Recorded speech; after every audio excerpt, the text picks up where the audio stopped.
Hello everyone and welcome to this online lecture series on illumination and electrification of building. We have started unit number 3, illumination control and control circuit, and in this lecture we are going to discuss about electronic dimmer. So let us quickly revise what we have learned in our previous lecture. In previous lecture, we learned about dimmer by using changer resistance, dimmer transformer, auto transformer dimmer, dimmer using two-winding transformer. Learning outcome. After watching this video, student will be able to learn about thyristor operated dimmer and triac operated dimmer. So, in today's lecture, we are going to discuss about electronic dimmer. Electronic dimmer यानी क्या, ये हम आज के lecture में पढ़ेंगे। हमने इसके पहले पढ़ा है कि डीमर के 3 टाइप्स होते हैं। एक होता है वेरिएबल रेजिस्टेंस डीमर, सेकंड होता है transformer dimmer and third is electronic डीमर।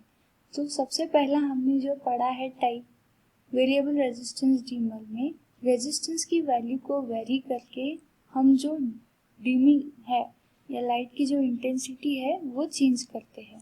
और वही ट्रांसफॉर्मर डीमर में हम ऑटो ट्रांसफॉर्मर या फिर टू वाइंडिंग ट्रांसफॉर्मर, ये दोनों ट्रांसफॉर्मर में से कोई भी ट्रांसफॉर्मर यूज करके वोल्टेज का वैल्यू चेंज करके हम लाइट का इंटेंसिटी कंट्रोल करते हैं। उसी तरह इलेक्ट्रॉनिक डीमर में हम क्या करेंगे कि हम इलेक्ट्रॉनिक डिवाइसेस जैसे कि SCR, ट्रायक, डायक, ये डिवाइसेस यूज करके हम फायरिंग एंगल को वेरी करके जो लाइट की इंटेंसिटी है वो चेंज करेंगे। So the electronic dimmers are very compact and handy. जो इलेक्ट्रॉनिक डीमर्स होते हैं as compare to variable resistance dimmer और ट्रांसफॉर्मर डीमर, इनके कंपैरिजन में ये बहुत छोटे और हैंडी होते हैं। हैंडी यानी उनको एक जगह से दूसरी जगह ले जाना या उनको एक जगह से दूसरी जगह कैरी करना बहुत इजी है। This circuit make use of solid state devices like SCR, triac, diac. इसमें इलेक्ट्रॉनिक डीमर्स में जो है लाइट की इंटेंसिटी को चेंज करने के लिए हम सॉलिड स्टेट डिवाइसेस में आते हैं SCR, ट्रायक और डायक। ये डिवाइसेस हम यूज करते हैं। इनका फायरिंग एंगल को हम वेरी करके लाइट की इंटेंसिटी को चेंज करते हैं। These are used to control lamp intensity. यानी जैसे ट्रांसफॉर्मर डीमर में ट्रांसफॉर्मर का यूज करते थे हम वोल्टेज का वैल्यू चेंज करने के लिए जिससे लाइट की इंटेंसिटी चेंज होती थी, उसी तरह इलेक्ट्रॉनिक डीमर में हम solid state devices SCR, triac, diac का यूज करेंगे। In compared to resistance control dimmer, the power losses in this system are negligible. अब इलेक्ट्रॉनिक डीमर का एक एडवांटेज ये है कि अगर हम इलेक्ट्रॉनिक डीमर और रेजिस्टेंस डीमर को कंट्रोल करेंगे तो हम ये देखेंगे कि पावर लॉसेस जो है इलेक्ट्रॉनिक डीमर में वो काफ़ी कम है as compare to resistance control dimmer. So first we will discuss about thyristor operated dimmer. So this is SCR। अब SCR यानी होता है सिलिकॉन कंट्रोल रेक्टिफायर। इसका एक टर्मिनल होता है एनोड, दूसरा टर्मिनल होता है कैथोड और ये होता है गेट टर्मिनल। अब जब तक गेट टर्मिनल को हम कोई सिग्नल नहीं देते तब तक ये SCR ऑन नहीं होगा, यानी यह कंडक्शन मोड में नहीं जाता है। तो जब ये SCR कंडक्ट होगा यानी ये SCR टर्न ऑन होगा तब ये लैम्प जो है ये ग्लो करेगा। और जैसे जैसे हम SCR का फायरिंग वैल्यू कम ज़्यादा करेंगे उस हिसाब से ये जो लैम्प की इंटेंसिटी है वो चेंज होगी। यहाँ पर 230 वोल्ट AC सप्लाई गिवन है। R2 और C रेजिस्टेंस सीरीज में कनेक्टेड है और R1 और ये जो R2C है इसके बीच में ये गेट टर्मिनल कनेक्टेड है। The SCR is used as switching component in electrical system.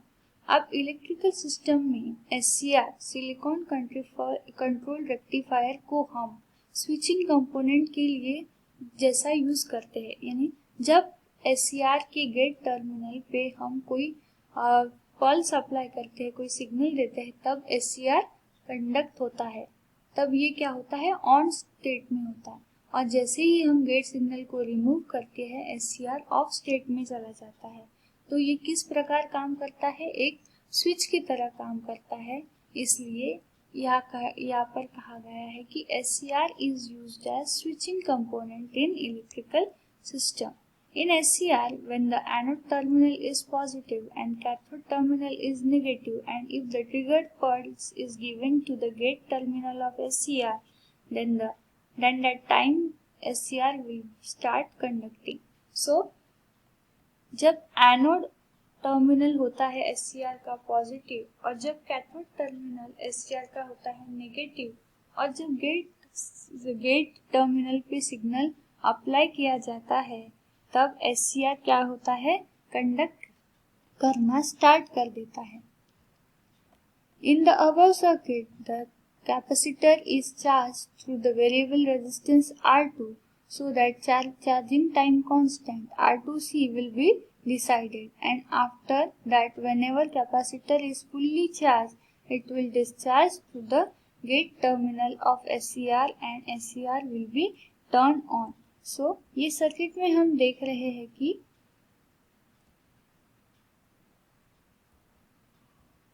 जो ये कैपेसिटर है ये इस रेजिस्टेंस के कारण क्या होता है, चार्ज होता है।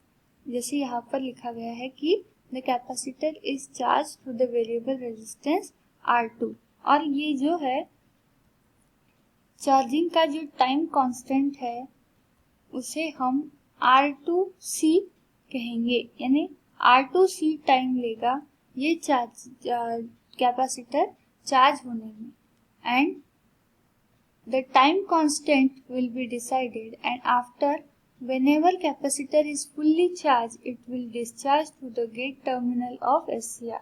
और जब कैपेसिटर फुल्ली चार्ज हो जाएगा, जब कैपेसिटर फुल्ली चार्ज हो जाएगा उसके बाद वो डिस्चार्ज होगा गेट टर्मिनल पे से डिस्चार्ज, यानी गेट टर्मिनल पे उसको एक ट्रिगर मिलेगा, और SCR क्या होगा, कैपेसिटर के डिस्चार्ज होने के कारण गेट टर्मिनल पे एक सिग्नल मिलेगा और SCR क्या होगा, फायर्ड होगा, यानी टर्न ऑन होगा, वो कंडक्शन मोड में चला जाएगा।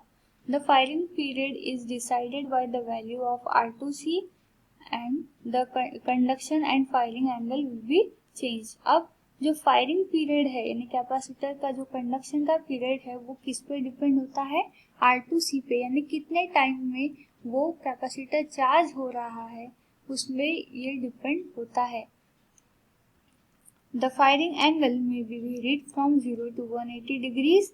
Fired voltage can be varied across the lamp so that lamp intensity will be changed. अब ये जो फायरिंग एंगल है जो कि लाइट की इंटेंसिटी को कंट्रोल करने का काम कर रहा है, इसका वैल्यू, इसका रेंज हम 0 to 180 डिग्री तक चेंज कर सकते हैं, और जो फायर्ड वोल्टेजेस है वो भी हम चेंज कर सकते हैं, और उसके कारण क्या होता है, लैंप इंटेंसिटी चेंज होती है। सो हम देखेंगे कि यहाँ पर जो है ये R2C जो है, ये R2 के कारण कैपेसिटर क्या होता है, चार्ज होता है, और ये कैपेसिटर चार्ज होने के बाद जब ये डिस्चार्ज होता है तो उस डिस्चार्जिंग के कारण यहाँ पर एक गेट टर्मिनल पे एक ट्रिगर मिलता है, और जिससे कि SCR क्या होता है, कंडक्ट होना स्टार्ट करता है। तो जैसे जैसे हम टाइम कांस्टेंट R2C जो है वो चेंज करेंगे, फायरिंग एंगल चेंज करेंगे, उस हिसाब से ये जो SCR का फायरिंग है, यानी कंडक्शन है, ये भी चेंज होगा, और उसके कारण क्या होगा, ये लैंप का इंटेंसिटी भी चेंज होगा। Next we will discuss about triac operated dimmer. अब थायरिस्टर और ट्रायक में ये फर्क है कि थायरिस्टर और SCR जो था उसमें एक सिंगल ही SCR था, पर ट्रायक में क्या होता है, it is a combination of 2 SCR। It is a combination of two SCR with only one gate signal. अब हमने देखा था कि SCR में एनोड, कैथोड और गेट सिग्नल था. यहाँ पर ट्रायक में हम दो SCR यूज करेंगे, पर उसमें जो है वो गेट टर्मिनल दो नहीं होते हुए सिर्फ एक ही गेट टर्मिनल होगा. In this method, the limitation of thyristor-operated dimmer is overcome. The triac is nothing but two SCR connected back to back, and gate terminal is common. It will conduct for positive or negative half cycle. अब जो thyristor operated dimmer में जो भी limitations थे उसको overcome करने के लिए ट्रायक ऑपरेटेड डिमर बनाया गया. अब ट्रायक जो है वो कॉम्बिनेशन ऑफ SCR है, कॉम्बिनेशन ऑफ टू SCR है, पर SCR का कनेक्शन कैसा होना चाहिए, बैक टू बैक, और इनका जो ये दो SCR का गेट टर्मिनल है ये कॉमन है. अब ये जो है it will conduct for both positive and negative half cycle. Whenever the capacitors C1 and C2 are charged through the resistance R1 and R2. यहाँ पर हमने देखा है कि ये दो कॉम्बिनेशन है R1 C1 R2 C2. जब भी कैपेसिटर C1 और C2 R1 और R2 के वजह से चार्ज होते हैं, C1 और C2 जो है वो R1 और R2 के वजह से क्या होता है, चार्ज होते हैं. For positive half cycle capacitor C2 will be discharge through the gate terminal. That is why the firing angle and conduction angle is decided by R2 C2 value. अब जो साइकिल होती है AC cycle, positive half cycle और negative half cycle. Positive half cycle के लिए क्या होता है कि ये जो C2 है वो डिस्चार्ज होता है और इसका जो R2 C2 का वैल्यू जो है उस डिस्चार्ज होता है. ये C2 और ये जो है इसको एक गेट टर्मिनल को एक ट्रिगर मिलता है और जो है उसके कारण फायरिंग एंगल और conduction angle is decided by R2 C2 value. अब C2 डिस्चार्ज होने के कारण इसका जो है फायरिंग एंगल वो R2 और C2 की वैल्यू से डिसाइड होता है. But for the negative half cycle, the capacitor C1 is charged and discharged to the R1 and firing angle is decided by R1 C1 value. So और वैसे जैसे हमने पॉजिटिव हाफ साइकिल के लिए देखा कि फायरिंग एंगल R2 C2 के हिसाब से चेंज हो रहा था, उसी तरह नेगेटिव हाफ साइकिल में जो है फायरिंग एंगल R1 C1 जो टाइम कांस्टेंट है उसके हिसाब से चेंज होगा. In this way both half cycle are controlled by using triac type dimmer. So एक एडवांटेज ये है ट्रायक टाइप डिमर का कि इसमें दोनों साइकिल, पॉजिटिव हाफ साइकिल और नेगेटिव हाफ साइकिल, इन दोनों को कंट्रोल करने में मदद मिलती है, जिससे कि हम एक पूरे साइकिल के लिए कंट्रोल डिसाइड कर सकते हैं. To get the unidirectional pulse the triac is used in series with the gate. अब ये जो पल्स मिलेगी हमें, इससे जो एक पल्स मिलेगी, जो वेव फॉर्म मिलेगी, उसको यूनिडायरेक्शनल, वो एक ही डायरेक्शन में होनी चाहिए, इसलिए हम जो है गेट के साथ एक डायक को कनेक्ट करते हैं सीरीज में.